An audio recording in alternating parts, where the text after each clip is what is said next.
नमस्कार दोस्तों, एक बार फिर से स्वागत है आप सबका हमारे YouTube चैनल पर। आज का टॉपिक है हमारा व्यंजन। इससे पहले हमने आपको बताया था वर्ण के बारे में, वर्ण रचना बताया था। तो वर्ण रचना में हमने बताया था वर्ण किसे कहते हैं और वर्णों का वर्गीकरण किस आधार पे किया गया। वर्णों का वर्गीकरण किस आधार पे किया गया? 3 आधार पे किया गया, उच्चारण के आधार पे, वायु संवेग के आधार पर और तारत्व के आधार पर। और वर्ण के कितने भेद होते हैं? वर्ण के 2 भेद होते हैं, स्वर और व्यंजन। उसमें भी हमने आपको बताया था स्वर का वर्गीकरण। स्वरों का वर्गीकरण 4 आधार पे किया गया है। नंबर 1 उच्चारण स्थान के आधार पर, नंबर 2 जीभ्या भाग के आधार पर और मुख आकृति के आधार पर और ओष्ठ आकृति के आधार पर। तो अब हम आपको बताते हैं व्यंजन। व्यंजन किसे कहते हैं? व्यंजन किसे कहते हैं ये बताएंगे उच्चारण स्थान के आधार पर। किस आधार पर? उच्चारण स्थान के आधार पर। तो व्यंजन हम किसे कहते हैं? व्यंजन जो 2 वर्ण स्वर की सहायता से बोले जाते हैं, जो 2 वर्ण की सहायता से बोले जाते हैं, जो वर्ण स्वर की सहायता से बोले जाते हैं उन्हें हम व्यंजन कहते हैं। हिंदी वर्णमाला में कुल व्यंजन कितने होते हैं? कुल व्यंजन होते हैं 39, जिसमें से मूल कितने होते हैं? मूल व्यंजन की संख्या होती है 33। अब देखते हैं ये व्यंजन है कौन कौन से। ये क ख ग घ ng से लेके ये यहाँ तक, ये सब हमारे व्यंजन हैं। अब देखते हैं ये जो का है, यानी का के आधार पर इसका नामकरण किया गया का वर्ग, यानी ये जो पूरी लाइन है क ख ग घ अंग, ये जो है ये पहले अक्षर के आधार पर इसका नाम रखा गया है का वर्ग। इसी तरह इसका चा वर्ग, इसका टा वर्ग, इसका ता और इसका पा। चा वर्ग, टा वर्ग, ता वर्ग और पा वर्ग। पहले अक्षर के आधार पर इसका नाम का वर्ग, चा वर्ग, टा वर्ग, ता वर्ग और पा वर्ग रखा। एक वर्ग में यानी का वर्ग में कितने अक्षर? 5, चा में 5, टा वर्ग में 5, ता वर्ग में 5, पा वर्ग में 5। तो इस तरीके से ये जो 5 हैं, इन 5 5 10 15 5 20 5 25, इन 25 को हम कहते हैं स्पर्शीय व्यंजन। स्पर्शीय व्यंजन या वर्गीय व्यंजन क्या बोलते हैं?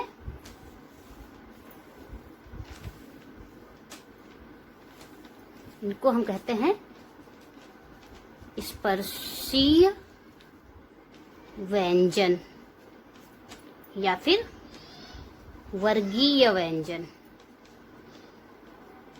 वर्गीय व्यंजन इसलिए इनको कहा जाता है क्योंकि ये वर्ग के आधार पे हैं।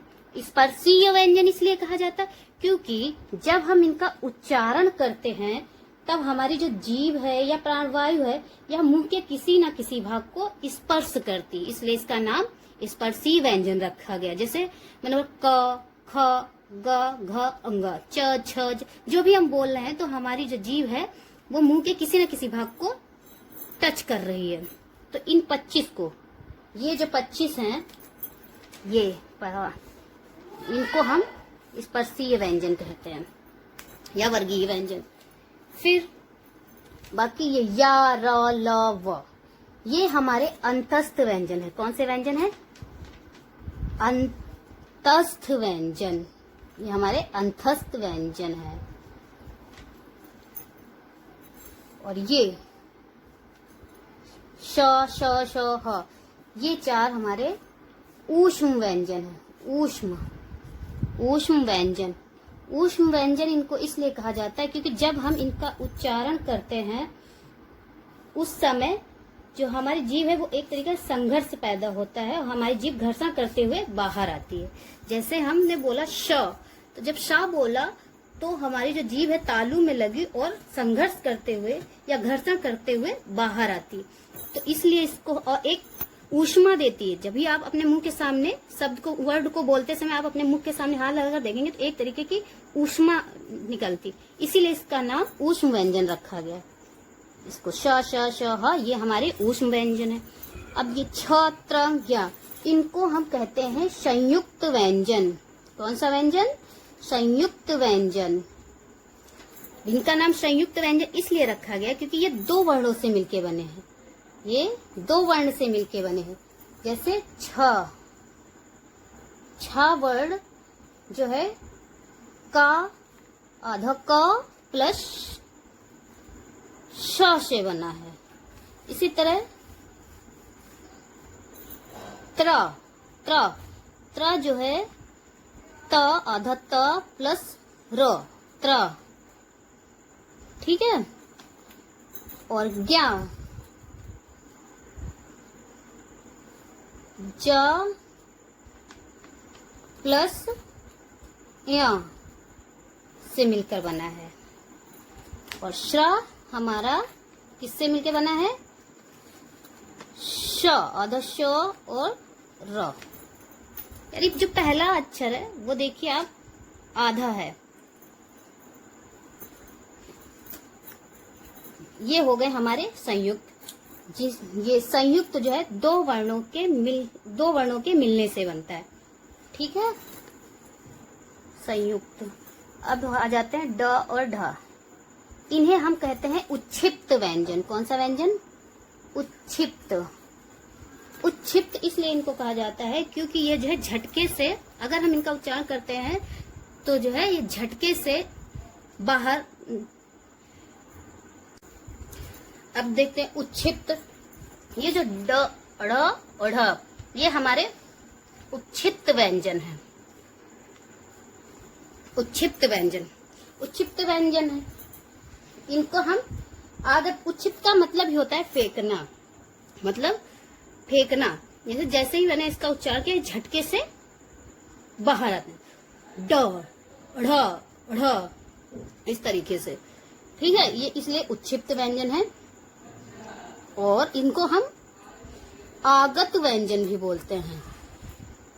आगत, आगत इसलिए बोलते हैं क्योंकि ये जो है हमारे हिंदी से नहीं आए हैं, ये हिंदी भाषा से नहीं आए, ये जो है विदेशी वर्ण है, ये विदेशी वर्ण है, इसलिए इनको हम आगत वर्ण भी कहते हैं। और इनको द्विगुण भी कहा जाता है, द्विगुण व्यंजन। द्विगुण व्यंजन अच्छा इन्हें इसलिए कहा जाता है क्योंकि ये इनमें देखिए, इसमें ड और ढ, ड और ढ, और ये इनमें सिर्फ बिंदी का फर्क है। और ये पहले जो है ये इस तरीके से लिखे जाते थे, लेकिन ये जो है अब नए आ गए हैं। इस तरीके से आप याद रखें, इनको द्विगुण व्यंजन भी कहते हैं, ठीक है दोस्तों। द्विगुण व्यंजन जो है, द्विगुण व्यंजन या आगत व्यंजन जो है, ये हमारे हिंदी भाषा के नहीं है, ये जो है तुर्की भाषा के वर्ण है। द्विगुण व्यंजन तुर्की भाषा के वर्ण है। ये तुर्की से अरबी में आए, फिर अरबी से ये फारसी में आए, और फारसी से ये हिंदी में आए। कभी कभी क्वेश्चन बनता है इसमें कि जो है ड और ढ जो है हिंदी भाषा में कहाँ से आए, तो ये हिंदी भाषा में कहाँ से आए? ये फारसी से आए। लेकिन ये किस भाषा के वर्ण है? ये किस भाषा के वर्ण है? ड और ढ किस भाषा के वर्ण है? तुर्की भाषा के वर्ण है। ये तुर्की भाषा के वर्ण है और हिंदी में ये फारसी से आए हैं, ठीक है दोस्तों।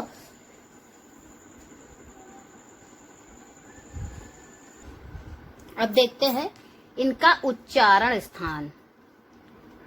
उच्चारण स्थान क्या है? तो देखिए, क, ख, ग, घ, अंग, इनका उच्चारण स्थान क्या है? कंठ। च, छ, ज, झ, इसका उच्चारण स्थान जैसे च, छ, ज, झ आप बोलते हैं तो इनका उच्चारण स्थान क्या निकल रहा है? च बोल के देखिए, च। जैसे ही आपने च बोला तो हमारी जीभ कहाँ टच हो रही? तालू में, छ। इस तरीके से च, छ, ज, झ, य, ये हमारे कौन से हैं? तालू। तालव्य। ठीक है, इसी तरह ट, ठ, ड, ढ। तो ये जो है ट, तो ये हमारा कौन सा स्थान होगा इसका? मूर्धा। ये जो है हमारे मुंह के अंदर जो ऊपर तालु के पास कठोर भाग है वो मूर्धा, उसको हम कहते हैं मूर्धा। इसलिए और हमारी जीभ वहां पे जाके गोल घूम कर देखिए एक तरीके का योगा करती, इसीलिए इसको हम क्या कहते हैं? मूर्धा। ये कौन सा है? मूर्धन्य। मूर्धन्य, इसका उच्चारण स्थान क्या है? मूर्धन्य। अब त, थ, द, ध, जब त, थ, द, ध न करते हैं तो हमारा उच्चारण स्थान क्या निकलता है?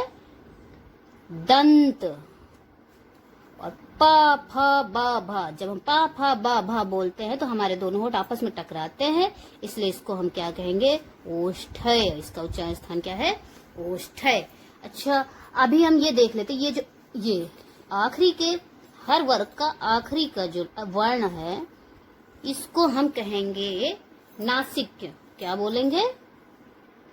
इसको हम कहेंगे नासिक्य। नासिक्य व्यंजन, नासिक्य। ठीक है दोस्तों, नासिक्य।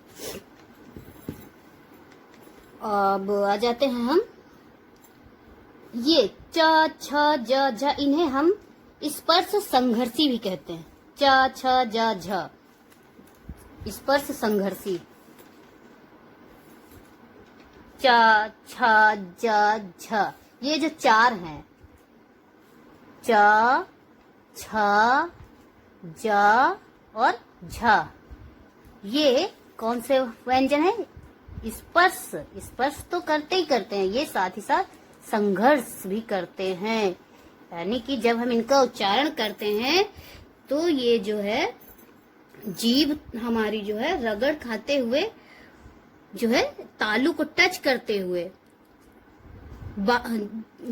च इस तरीके से अलग होती है।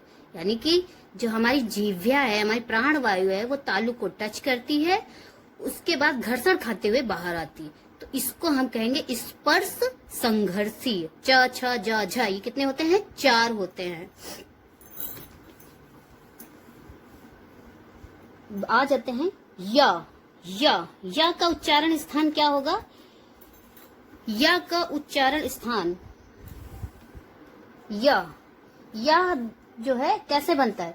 या हमेशा ई या ई में कोई भी भिन्न स्वर मिल जाए तो हमारा या बन जाता है। ठीक है, तो ई और ई का जो उच्चारण स्थान है क्या होता है? हमने आपको स्वर वाले वीडियो में बताया था। ई और ई का उच्चारण स्थान क्या होता है? तालु। तो इसका भी उच्चारण स्थान क्या होगा? तालु। और व जो है उ या उ में कोई भी भिन्न स्वर मिला दे तो व बन जाता है। उ या उ में, तो इस तरीके से आप देख रहे हैं। लेकिन ये जो है इसका जो उच्चारण स्थान है ये अलग है। इसका उ और उ से ओष्ठ्य उच्चारण स्थान हुआ करता था, लेकिन इसमें इसका क्या होगा? अलग होगा। व का उच्चारण स्थान ओष्ठ्य नहीं होगा। याद रखिएगा, ओष्ठ्य नहीं होगा, ओष्ठ्य नहीं होगा, ओष्ठ्य नहीं होगा। तो क्या होगा इसका उच्चारण स्थान? दंतोष्ठ। क्या होगा?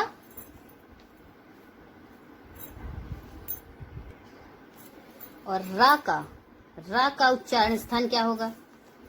रा का उच्चारण, रा जो है लुंठित है, रा वर्ण लुंठित है। रा को लुंठित व्यंजन कहते हैं। लुंठित व्यंजन किसे कहते हैं? रा को। ला को क्या कहते हैं?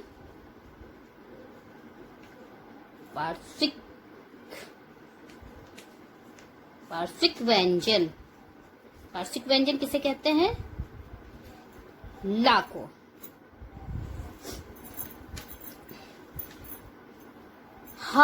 हा जो है हमारा काकल्य है। काकल्य या स्वर यंत्रमुखी, स्वर यंत्रमुखी व्यंजन। ये क्या है? स्वर यंत्रमुखी व्यंजन। ये है हमारा स्वर यंत्रमुखी व्यंजन या काकल्य हावड़। इसका उच्चारण स्थान है कंठ। कंठ, इसका उच्चारण स्थान क्या है? कंठ है। अब देखते हैं या और वा। या और वा को हम अर्ध स्वर कहते हैं। अर्ध स्वर अभी बताया ना, या और वा ई से उ से मिलके बने हैं, इसलिए इन्हें हम अर्ध स्वर भी कहते हैं। अंतस्थ व्यंजन और अर्ध स्वर। अर्ध स्वर क्योंकि इसमें जो है अर्ध स्वर। या और वा किसे, अर्ध स्वर किसे कहते हैं? या और वा को। अब हम देखते हैं द्वित्व। द्वित्व व्यंजन। द्वित्व क्या होता है? यहां पे देख लेते हैं। द्वित्व,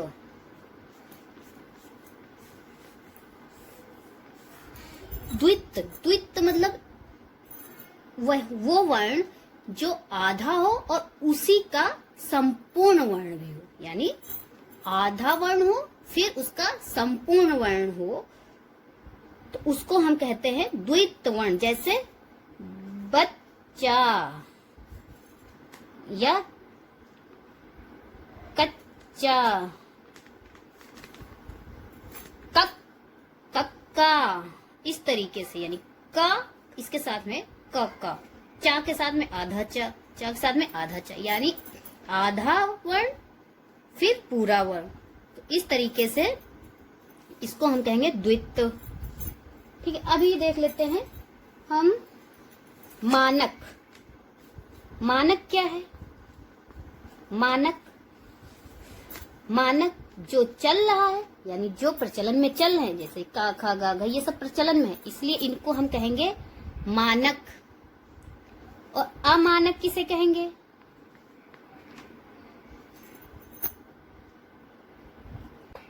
अमानक, अमानक जो प्रचलन में नहीं है, जो चलन में नहीं है। जैसे कि पहले जो है झा कुछ इस तरीके से लिखा जाता था, इस तरीके से, और अब जो है ऐसे लिखते हैं झा। ये जो है हमारा मानक है और ये क्या है? अमानक। ये जो झा है ये मानक है और ये वाला अमानक है। ठीक है, तो ये हो गए हमारे मानक और अमानक। या र ला व श श श ह छ त्रंग ज्ञ श्र, इनका उच्चारण स्थान हम इस पेज पर देख लेते हैं। इसमें बहुत ज्यादा भर गया है, ठीक है, समझ नहीं आएगा तो देख लेते हैं। य, र, ल और व। तो या का उच्चारण स्थान क्या होगा? या और व, इन दोनों को हम अर्धस्वर भी कहते हैं। इनको अंतस्थ व्यंजन है ये, और इन्हें हम अर्धस्वर कहते हैं। ये जो है अर्धस्वर है। इन्हें अर्धस्वर कौन कौन से? या और वा। तो या और वा अर्धस्वर क्यों है? क्योंकि या जो है ई से मिलके बना है, तो हम आपको बता ही चुके। अब बताना है या और वा, र, ल, इनके उच्चारण स्थान नहीं बताए, तो अब ये देख लेते हैं क्या है उच्चारण स्थान। या का उच्चारण स्थान क्या है? या का उच्चारण स्थान तालु है। क्या है? तालु। तालु क्यों बता चुके ना। तो इसी तरह रा का उच्चारण स्थान क्या है? रा का उच्चारण स्थान मूर्धा। रा का उच्चारण स्थान मूर्धा। ला का दंत, और वा का क्या होगा? ओष्ठ। इसी तरह शा,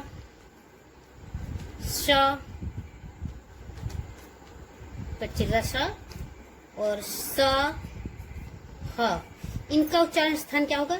जो या का है जस्ट नीचे उसके वही सा का होगा, यानी तालु इसका भी होगा। रा का मूर्धा है, इसका भी क्या होगा? मूर्धा। इसका क्या होगा? दंत।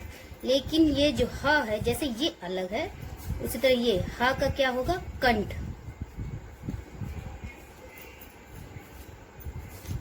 देखते छ, त्र, ज्ञ और श्र। इसका क्या होगा? छ का होगा कंठ तालव्य, कंठ तालव्य। और इसका मूर्धा। ज्ञ का क्या होगा? त्रा का होगा दंत मूर्धा, दंत त्रा। त्रा का होगा दंत मूर्धा। और ज्ञ का क्या होगा? तालु। और इसका तालु मूर्धा, तालु मूर्धा, तालु मूर्धन। तो ये हो गए इसके उच्चारण स्थान। तो दोस्तों यहाँ पे हमारा व्यंजन अभी समाप्त नहीं हुआ। अगला जो है अब हम आपको बताएंगे तारत्व के आधार पर और वायु संवेग के आधार पर। अभी जो मैंने आपको पढ़ाया ये किस आधार पे था? उच्चारण स्थान के आधार पे। अब जो हम अगला वीडियो लाएंगे वो तारत्व के आधार पर और वायु संवेग के आधार पर हम आपको बताएंगे व्यंजन के बारे में। दोस्तों अगर हमारा ये वीडियो आप लोगों को पसंद आया हो तो कमेंट करके हमें बताएं तथा लाइक, शेयर और सब्सक्राइब करना ना भूलें। धन्यवाद।